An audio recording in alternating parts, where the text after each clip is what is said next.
आवाज येतोय ना तुम्हाला? जसं गुरव सरांनी सांगितलं की महादेवाने गंगा पृथ्वी तलावर आणली, तसं आपल्या कोल्हापूरच्या जवळ सुद्धा एक महादेवाचा अवतार आहे ज्योतिबा. तर एकदा जोरात तुम्ही माझ्यासोबत म्हणू शकताय, ज्योतिबाच्या नावानं, ज्योतिबाच्या नावानं. आज रविवार आहे, तर त्या निमित्ताने आपल्याला हा कार्यक्रमाला तुम्ही उपस्थित आहे. सुट्टी असून सुद्धा बरीचशी उपस्थिती आहे. तर ऍज अ डॉक्टर मी काय सांगू शकतो, तर माझ्याच पेशंटचा एक रिझल्ट सांगणार आहे तुम्हाला. माझा पेशंट एकदा म्हणजे त्याला 12 ब्लॉकेजेस होते, 12 ब्लॉकेजेस. आणि मुंबईतून त्यांनी ते फक्त घरी आले होते की नातेवाईकांना बघण्यासाठी एक लास्ट वेळेला बघून जाऊया, आणि मग ऑपरेशन करून तिकडे काय भलं झालं तर झालं, असं ते आले होते. आणि गडिंग्लज मध्ये आल्यानंतर त्यांना माधवबाग विषयी माहिती मिळाली आणि ते माझ्याकडे आले. ब्लॉकेजेस बरे झाले त्यांचे. आणि त्याच्यानंतर कर्मधर्म संयोगाने काय झालं की ते परत बरेच दिवस आले नाही. आणि एक दिवस अचानक त्यांच्या पत्नीचा फोन आला, त्या रडत होत्या आणि त्यांना पुन्हा एकदा ऍडमिट केलं होतं. गडिंग्लजचं ते एक हॉस्पिटल नाव सांगत नाही.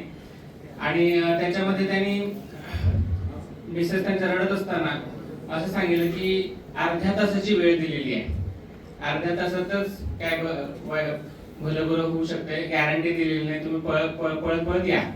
मी म्हणलं असं होऊ शकत नाही, हार्ट पेशंट मी बरा केलेला आहे आणि काय झालं असेल असा विचार करून मी गेलो. तर त्यांचं हार्ट कमी पंप करत होतं किंवा धाप लागत होती त्यांना असं म्हणूया, आणि क्रिएटिनिन वाढलं होतं त्यांचं, किडनी व्यवस्थित काम करत नव्हती आणि कंटिन्युअस खोकत होते. शनिवारी दुपारी ते त्या हॉस्पिटलला गेले होते आणि शनिवार संध्याकाळच्या वेळेला शेवटचा राऊंड झाल्यानंतर तिथले मेन डॉक्टर सुद्धा गेले होते. आणि फार काही मोठं मॅनेजमेंट ते त्यांनी केलेलं दिसलं नव्हतं तिथं. फक्त त्यांनी एवढंच सांगितलं होतं की शेवटची वेळ आहे आणि पटकन त्यांचा आता बायपासच करावा लागणार आहे, कारण धाप लागत होती, भरपूर खोकत होते, ताप आलेला त्यांना. पण त्या पेशंटच्या पत्नीला मी विचारलं की नेमकं काय झालं मला सांगा. ते म्हणजे मला काही माहित नाही, तुम्ही सरांनाच विचारा. मी आयसीयू मध्ये गेलो, सरांना विचारलं थोडस शांत व्हा आणि काय झालं ते मला नेमकं सांगा. तर ते म्हणले की काय नाही, पाठीमागच्या आठवड्यामध्ये मुंबईला गेलो होतो, पाऊस भयंकर होता, पावसात भिजलो आणि छाती भरून आली, ताप आला, मला अन्न पाणी खायची प्यायची इच्छा नव्हती आणि 4-5 दिवस मी काही खाल्लं बिलं पण नाही आहे आणि त्याच्यामुळे मी अजून अशक्त झालेलो आहे. म्हणजे काळजी करू नका, मी जे पाणी देतोय ते पाणी प्यायला सुरुवात करा. मग शनिवारी संध्याकाळ होती, शनिवारच्या संध्याकाळी मी 5 लिटर पाणी त्यांना नेऊन दिलं. आणि एक मनात भीती पण होती की कदाचित हार्ट पेशंट आहे, हार्ट फेल पण झाला असावं, कारण टोडी इको काही केलेला नव्हता त्यांचा. पण त्यांना सांगितलं 1 ते 1.5 लिटर फक्त पाणी प्या, दिवसभरामध्ये तेवढं पाणी प्या. पहिल्यांदा आम्ही 7 पेजच पाणी नेऊन दिलं, कारण किडनीचं क्रिएटिनिन पण वाढलं होतं. मग त्यांनी पाणी प्यायला सुरुवात केली. पाणी पिता क्षणी त्यांना जीव आला, कारण 4-5 दिवस त्या माणसानं पाणी पण पिलेलं नव्हतं आणि अन्न पण खाल्लेलं नव्हतं. फ्रेश वाटायला लागलं त्यांना. दुसऱ्या दिवशी रविवार होता, त्यामुळे मेन डॉक्टर अजूनही नव्हते.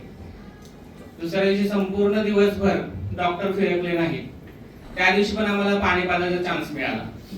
मग सोमवारी काय झालं, सोमवारी गडिंग्लजला लाईट नसते, त्यामुळे टोडी इको झाला नाही, त्यामुळे पुढची प्रक्रिया होणं शक्य नव्हतं.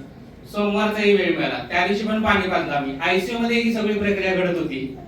आणि सोमवारी संध्याकाळी त्यांना पूर्णतः फ्रेश वाटायला लागलं होतं. मंगळवारी सकाळी डॉक्टरांनी पुन्हा एकदा तपासणी केल्या, तपासणीमध्ये क्रिएटिनिन पूर्णतः नॉर्मल झालं होतं.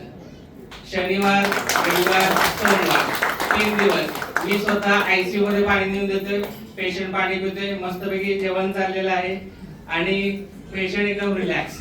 ते डॉक्टरचा आणि पेशंटचा काही काळीमात्र संबंध नाही. आणि मंगळवारी दुपारच्या वेळेला त्यांचा टोडी इको झाला टोडी इको एकदम नॉर्मल होता, पंपिंग कॅपॅसिटी चांगली होती. त्यांच्या समाधानासाठी, डॉक्टरांच्या समाधानासाठी त्यांनी अँजिओग्राफी पण करून बघितली, तर 12 ब्लॉकेजेस पैकी फक्त 2 ब्लॉकेज दिसले त्यांना. ट्रिपल नेसल डिसीज होता, तिन्ही रक्तवाहिन्या ब्लॉक होत्या, त्यातली फक्त एका रक्तवाहिनीमध्ये 20-20% ब्लॉकेजेस दिसली, जी नगण्य असतात, त्यांना घाबरायची गरज नसते. पेशंटला त्यांनी त्याच क्षणी म्हणले की आता डिस्चार्ज द्यायला हरकत नाही, तुम्ही जाऊ शकता.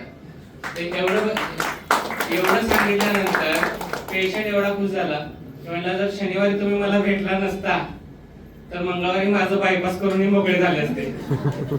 तर असं हे पाणी आहे, खूप चमत्कारिक पाणी आहे. आणि आज तुम्ही वेळात वेळ काढून इथं आलेला आहे. तुमचं फक्त पाणी बदलायचं नाही, आम्हाला तुमचं आयुष्य बदलायचं आहे. तर प्रत्येकाने निर्णय घ्या आणि निरोगी राहा. सर